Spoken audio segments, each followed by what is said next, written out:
পাওয়া যায়।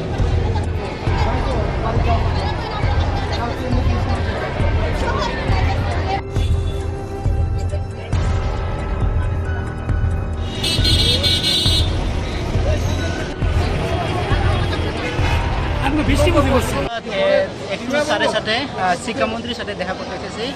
স্যার বলছেন অ্যাপয়েন্টমেন্ট লাগবে, কিন্তু আমরা অনেক দূর থেকে যে কেউ বোন এসেছে ধর্মনগর থেকে, আমি এসেছি পরপুর থেকে, অনেক দূর থেকে আমরা আসতে খুব কষ্ট হয়। তাই আমরা কাইন্ডলি যদি আসার সুযোগ করে দেয়, মানে যদি যায় তাহলে খুব ভালো হবে। এটা তো আমরা যদি সময় যদি দেই, আমরা টিআরপি থেকে গিয়েছে, চেয়ারম্যান স্যার বলেছে কিন্তু সময় দেয়নি বলছে, কিন্তু আমরা কাহিনী যদি দেই খুব ভালো হবে। আমরা শুধু আশাহারা, কিন্তু আমরা সরকারের উপর ভরসা করি। স্যার যদি সুযোগ দেই তাহলে আমরা যদি 1 মিনিট দেখা করে দেবো। মানে টেট এক্সামের unsuccessful candidate, they have some demand. ওইটার প্লাস আনওয়ারেন্টেড থিং সিএম রেসিডেন্সের সামনে ছিল, আমরা সিকিউর জব আমরা নিয়ে যাচ্ছি।